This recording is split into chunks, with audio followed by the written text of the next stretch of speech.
Hi, I'm Muhammed. I'm Hamdan, and this is Nightline, and here are the top stories. Prime Minister says Thailand and Cambodia to resolve border row through talks and diplomacy. And MACC completes probe into alleged Sabah mining scandal.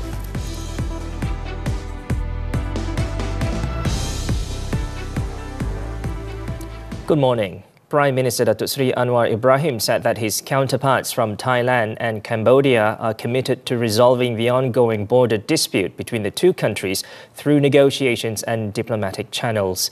During his phone conversations on Friday with Thai Prime Minister Paetongtarn Shinawatra and Cambodian Prime Minister Hun Manet, Anwar also conveyed his appreciation to both leaders for their commitment to the matter.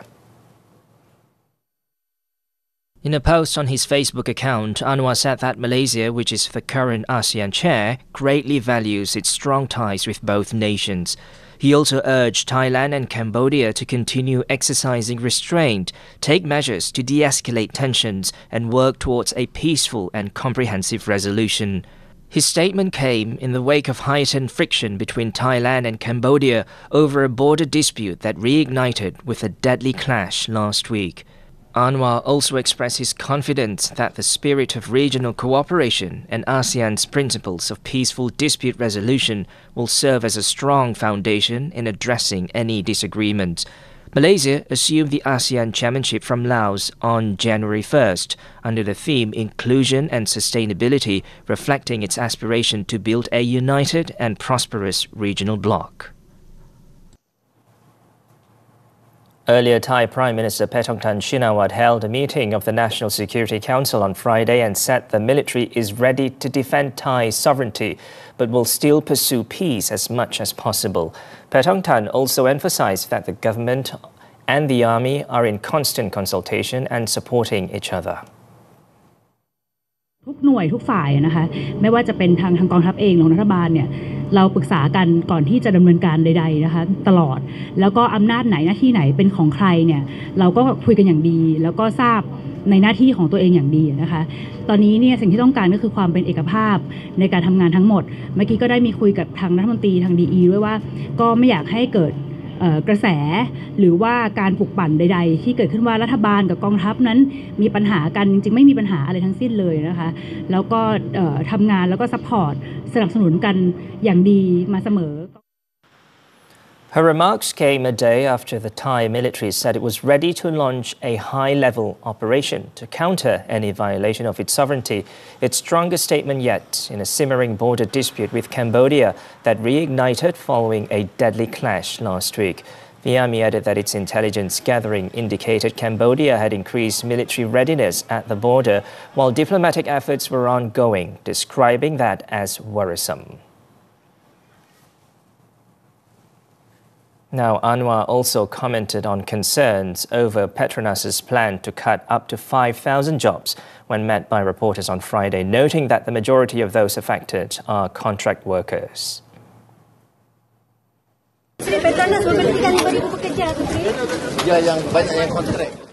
In a media briefing on Thursday, Petronas explained that the move to right-size its workforce is necessary to ensure the company remains competitive and resilient in the face of global challenges. The national oil company, which has over 50,000 employees globally, first announced in February this year that it would begin right-sizing its workforce by mid-2025. At present, global crude oil prices have fallen by 13% to around $65 per barrel. Petronas's profits also declined by 32% last year and by a further 21% in 2023. Meanwhile, Petronas's decision to lay off employees is seen as a commercially driven move. Economist Muhammad Abdul Rashid believes the decision was made in light of the uncertainties currently facing the oil and gas industry. The industries have been facing with higher cost of doing business, which revolves around the logistics, the machinery and equipment, And not to mention the shift in the industry landscapes, especially on the demand for fuel, whereby the proliferations of electric vehicles have become more prominent at the current juncture. And therefore, this necessitates Petronas to relook at their cost structure. And among areas that they are looking at, obviously, is the labor cost. In another development, Anwar received a courtesy call from Malaysia's newly appointed ambassador to the United States, Tan Sri Muhammad Shahrul Ikram Yaakob, on Friday. The Prime Minister said they also held discussions on strengthening bilateral ties amid the ongoing global trade war. In a post on his social media, Anwar said that the meeting focused on enhancing cooperation with the US, particularly in attracting high-value and high-impact investments to Malaysia. He also extended his best wishes to Muhammad Shahrul, expressing hope that he will uphold Malaysia's aspirations, image and reputation at the highest level. Muhammad Shahrul was officially appointed to the post by the Yang di-Pertuan Agong Sultan Ibrahim on Tuesday. He previously served as Secretary General of the Foreign Ministry from 2019 to 2022 and served in diplomatic missions in Vienna, Washington and Beijing.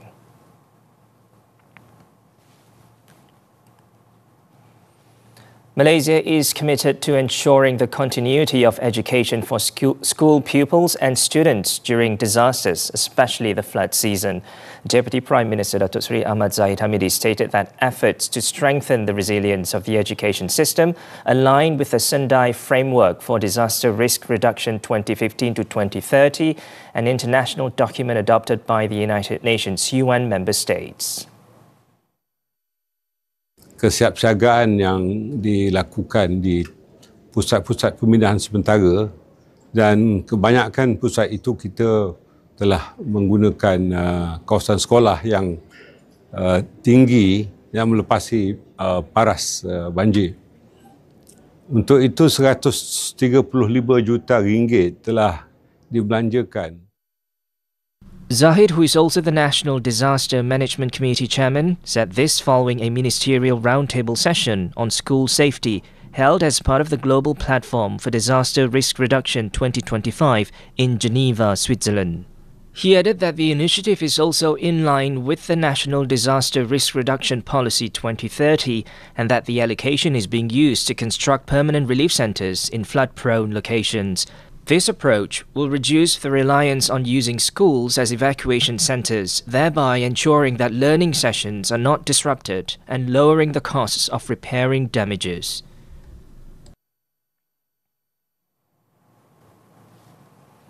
The Malaysian Anti-Corruption Commission MACC has completed its investigation into an alleged corruption case involving several Sabah State Assemblymen. Its Chief Commissioner Tan Sri Azam Baki confirmed that the investigation papers on the alleged mining scandal in the state have been submitted to the Deputy Public Prosecutor DPP. He also indicated that several individuals may face charges in the near future. When contacted, Azam stated that the investigation papers were submitted last week and the MACC is currently awaiting further instructions on the next course of action from the DPP. DPP nampaknya bersetuju dengan ada kes untuk dituduh. Dan namun demikian saya belum boleh mendedahkan siapa yang akan dituduh, tapi akan ada dituduh dan kemungkinan pertuduhan ini akan dibuat dalam tempoh terdekat inilah. Kalau kes itu dituduh dan dibicarakan di mahkamah di Sabah. Previously, it was reported that several video recordings allegedly showing conversations related to corruption between certain individuals and several Sabah State Assemblymen concerning mineral mining licensing in the state went viral on social media. The MACC initiated a comprehensive probe, including digital forensic analysis of the controversial videos linked to the scandal.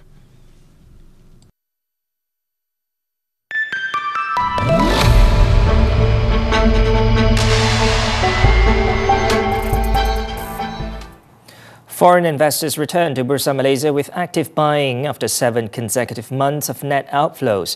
Their purchases resulted in a net inflow of 1 million ringgit in May. According to CGS International, foreign investors previously recorded net outflows of up to 1.9 billion ringgit in April. Investor sentiment is expected to remain cautious ahead of the expiry of the United States tariff suspension on July 8th. Meanwhile, local institutions shifted to net selling with outflows totaling 1 billion ringgit last month. Retail investors also posted net selling of 143 million ringgit, a 185% increase compared to April. The Small and Medium Enterprises Association of Malaysia, Samenta, has welcomed the government's decision to permanently exempt SMEs from mandatory e-invoicing requirements. The move is seen as a huge relief for small traders and could help them remain competitive in their operations.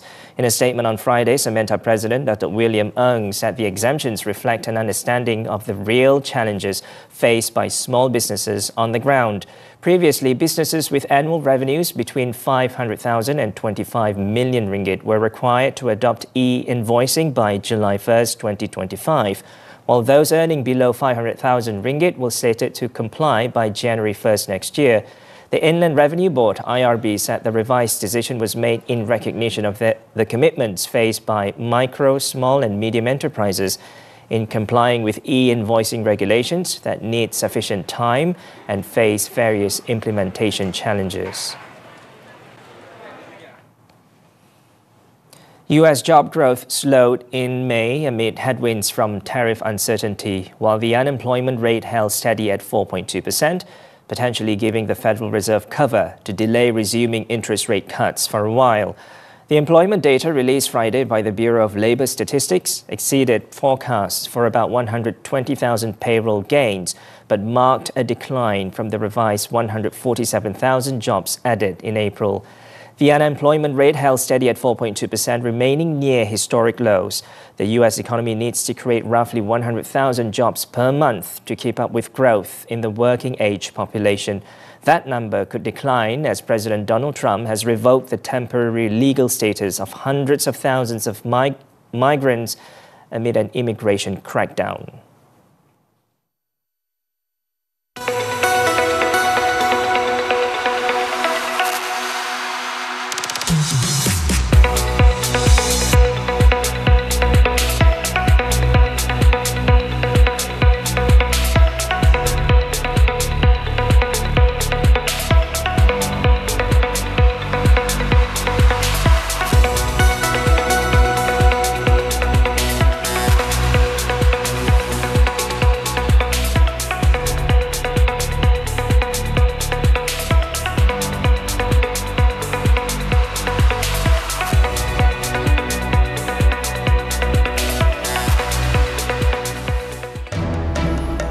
Police complete questioning of actor-singer over alleged sexual assault. This and more after this breather.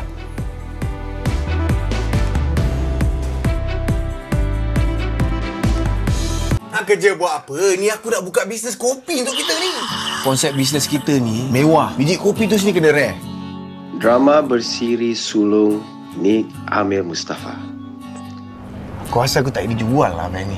Lelaki tak bercerita, tapi diam-diam je. Move on. Bina life baru. Tapi perangai you macam... Tepi. Tepi. Ya, you tak apa. You okay. Muat turun dan layan tonton sekarang. Semua favourite anda di sini.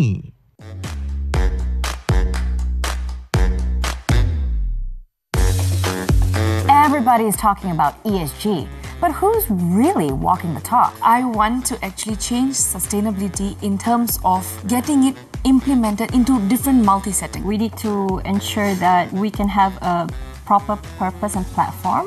Policies need to, and be enhanced, and people's mindset basically. Only on TV3 or stream now on Tonton. Daging antara sajian utama ketika perayaan. Dia punya kandungan myoglobin tu lebih tinggi lah berbanding dengan yang daging putih ni. Tahukah anda pengambilan daging berlebihan boleh mengundang risiko kesihatan? Bila dah stop tu, dia rasa lebih ringan, rasa lebih bertenaga, tak rasa bloated. Nantikan topik duri di sebalik daging perbincangannya dalam Hello Doktor Ahad 5.30 petang di TV3 dan stream juga melalui Tonton. Peningnya. Kecil ke besar? Kecil ke besar? Besar ke kecil? Mestilah anak yang besar. Persoalannya, saiz apa yang puas? Mestilah saiz 65 inci. Lagi besar, lagi layan. Juara! Wow! Lagi layan tengok tonton dekat Smart TV besar. RM99 je. Lagi besar skrin, lagi puas stream. Layan tonton di Smart TV. Repeat sampai pagi. Welcome back. The Yang di-Pertuan Agong Sultan Ibrahim and Raja Permaisuri Agong Raja Zari Sofia extended their Hari Raya Aidil-Adha greetings to all Muslims in Malaysia. In a post on social media, their Majesties expressed hope that the sacrificial rites or kurban would be carried out sincerely, blessed and accepted by Allah. The King and Queen also hoped that the spirit of sacrifice would continue to unite the people in harmony, compassion and universal humanitarian values. Their Majesties also prayed for the safety of Malaysian pilgrims in the Holy Land and for them to be granted blessed and accepted Hajj. Meanwhile, Prime Minister Datuk Seri Anwar Ibrahim has called upon Muslims nationwide to draw upon the lessons of sacrifice and noble values espoused by Prophet Ibrahim and Prophet Ismail. Anwar also called on all Muslims to remember those who have sacrificed themselves to defend their cities and lands while enduring suffering, especially those in war-torn Gaza.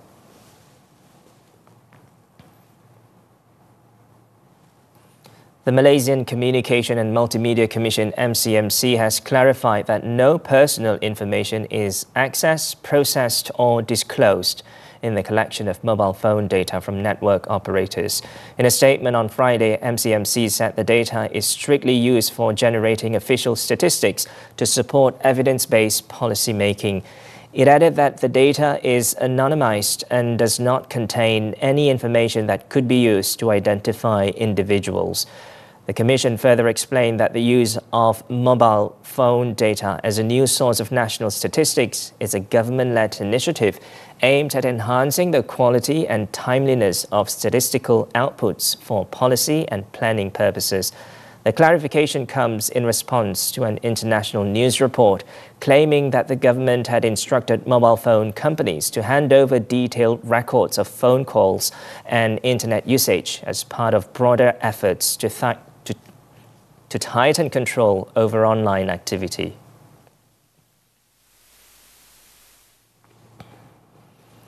Police have busted a drug trafficking syndicate known as Gang Alstonia, with the arrest of 9 individuals, including a foreign woman, in an operation carried out across Kuala Lumpur and Selangor. The arrests were made during 5 separate raids in Bukit Jalil, Semenyih, Puchong and Kajang on Tuesday, which also led to the seizure of drugs worth RM5.11 million. Selangor Police Chief Datuk Hussein Omar Khan said those arrested included the gang leader, a local man working as an e-hailing driver and his foreign lover, all believed to have been actively carrying out drug trafficking activities for the past 8 months. Investigations reveal that the group had a network of runners operating at entertainment outlets in addition to selling drugs online. Dengan menangkap 7 lelaki tempatan, 1 perempuan tempatan dan 1 perempuan warga asing dan merampas dadah jenis serbuk MDMA anggaran berat lebih kurang 26 kg. Jus minuman yang disyaki mengandungi dadah anggaran isi padu 3 liter. During the operation, police also seized 1.2 kilograms of ecstasy powder, 110 vape cartridges containing drugs, ketamine, ecstasy pills and Aramin 5 pills. Also confiscated were various foreign currencies, 5 vehicles, jewelry, luxury watches and branded handbags, bringing the total value of the seized items to approximately 340,000 ringgit. 6 of the 9 suspects tested positive for drugs and 3 of them have prior criminal records. Meanwhile, Hussein revealed that police have recorded the statement of a male actor cum singer who allegedly sexually assaulted a 17-year-old girl. He added that the suspect has been released on police bail after his statement was recorded. According to investigations, the suspect and the victim, who is also a student, are believed to have known each other for the past 2 months. Dia ada perhubungan sebelum ni beberapa lama. Lepas tu itu adalah kejadian pertama mereka jumpa. It was previously reported that a well-known male actor and singer was detained by police after being accused of committing sexual assault against a teenage girl at a hotel in Selangor. Authorities said the investigation papers would be referred to the Deputy Public Prosecutor for further action when completed.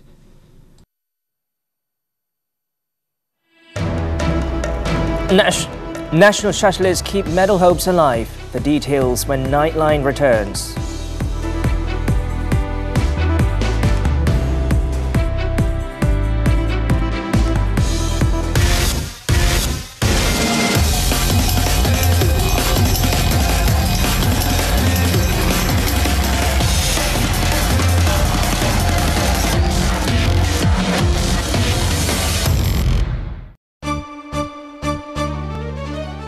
Kadang-kadang tuan-tuan, sama ada kita sedar ataupun kita tak sedar, dalam kita melafazkan takbir itu, kadang-kadang kita menipu sebenarnya.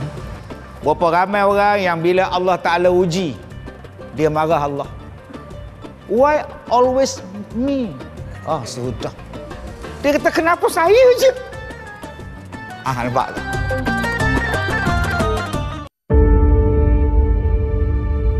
Innal muslimina wal muslimat.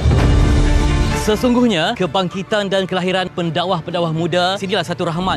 Kebanyakan kanak-kanak yang datang mengaji boleh dikatakan semuanya buta huruf, langsung tidak kenal Al-Quran. Taza. Yang pertama kali baca Al-Quran, jantung tu rasa nak berdetak-detak. Di sebalik kawasannya yang padat ada satu ruang kosong iaitu keperluan sebuah madrasah pengajian Al-Quran. Ada idea drama yang boleh viral atau nak jadi pelakon di TV3? Pitch story korang selama 10 minit berserta slide presentation ke TV3.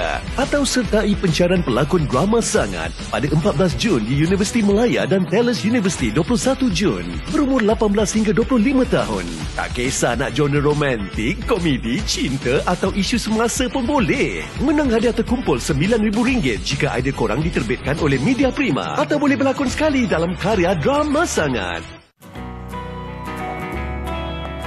Ada drama baru lah kat Facebook. Nak download lah tu. Ingat jangan download ataupun share laman web Cetak Rompak. Jangan. News from the foreign front. Millions of Muslims worldwide celebrated Aidil-Adha on Friday, coming together in unity as prayers echoed from historic mosques and open fields, some in calm, peaceful cities, others in war-torn regions. Over in Indonesia, thousands of Muslim worshippers gathered together in the streets and outside the Al-Azhar Mosque in Jakarta to perform Aidil-Adha prayers, marking the start of the holiday celebrations.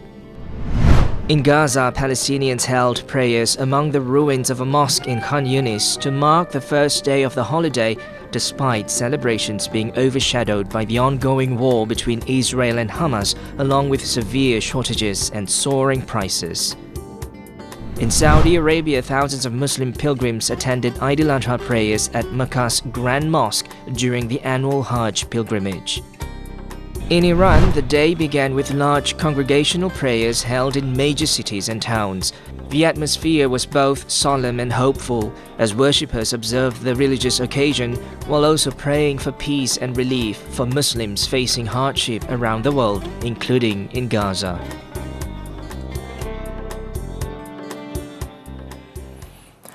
Israel warned on Friday that it will keep striking Lebanon until Palestinian group Hezbollah is disarmed, hours after it hit South Beirut in what Lebanese leaders called a major violation of a November ceasefire.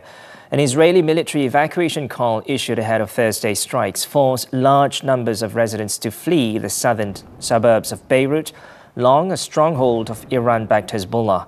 The strikes were carried out about an hour after the warning, sending plumes of smoke billowing over the city. It was reported that 100 housing units were destroyed in the strikes on southern Beirut. The attack came 6 months after a ceasefire agreement was sealed in a bid to end hostilities between Hezbollah and Israel.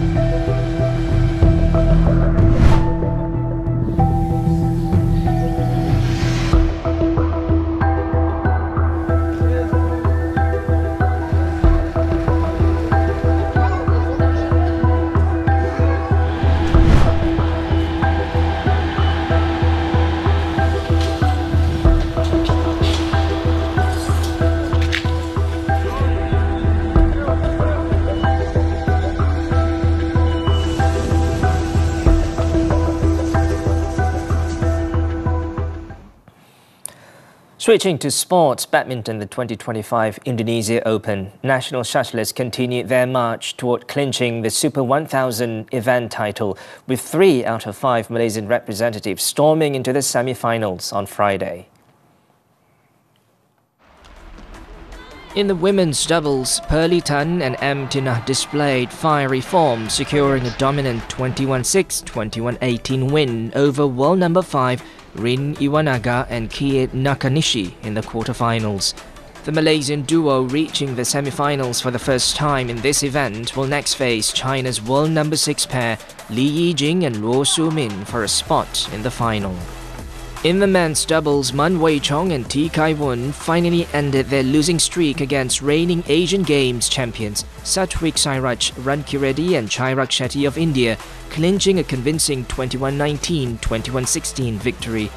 Awaiting them in the last 4 are Indonesian Sabar Karwayu Gutama and Reza Pahlavi Isfahani, who earlier ousted fellow Malaysians Goza Fei and Nur Izzuddin Muhammad Rumsani.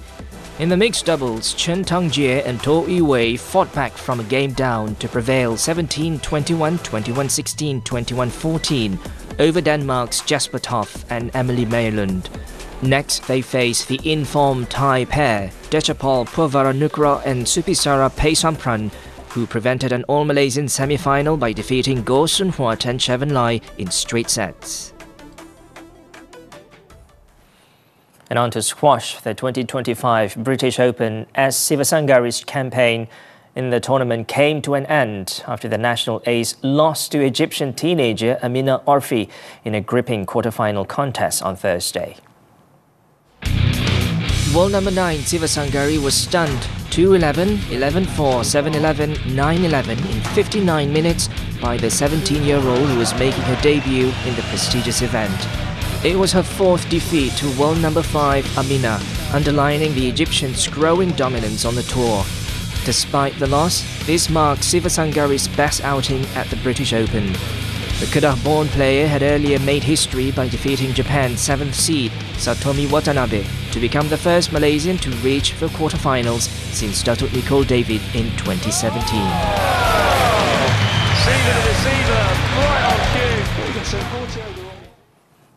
Moving on to football now, the 2026 FIFA World Cup Asian qualifiers. South Korea have qualified for their 11th successive World Cup after defeating Iraq 2-0 in their Group B match of the AFC Asian qualifiers in Basra, Iraq on Thursday. The two sides were locked in a stalemate during the first half, but the game shifted after Iraqi forward Ali Al-Hamadi was sent off for a high-foot challenge on Cho Yu-min, opening up opportunities for the Taegyeok Warriors. With Korea piling on the pressure against Iraq's 10 men in the second half, substitute Kim Jin-gyu broke the deadlock in the 63rd minute, finishing off a well-timed pass from Lee Kang-in inside the box. Oh Hyun-gyu, who also came off the bench alongside Kim, sealed the win by connecting with a cross from Jeon Jin-woo for the second goal. The victory keeps South Korea at the top of Group B with 19 points, 3 ahead of Jordan and 7 clear of third place Iraq, with 1 match remaining.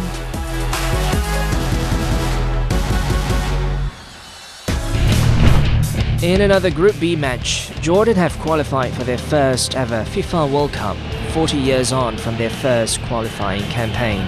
Al Nashama's place was confirmed following South Korea's victory over Iraq, after the Jordanians had earlier secured a convincing 3-0 win over Oman, courtesy of an Ali Alwan hat-trick.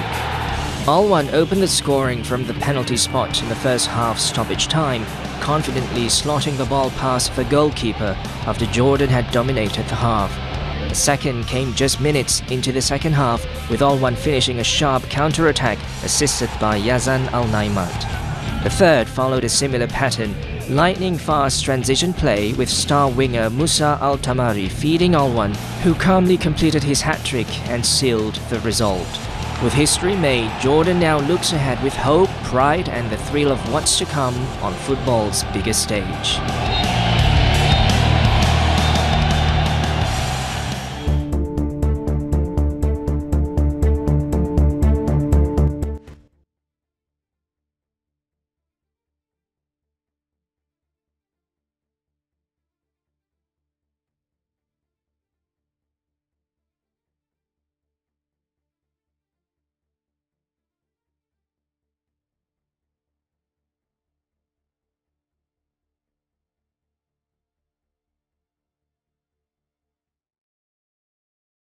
Wraps up this edition of Nightline. We leave you with visuals of thousands of congregants gathering at Masjidil Haram in Mecca to perform the Aidil Adha prayer.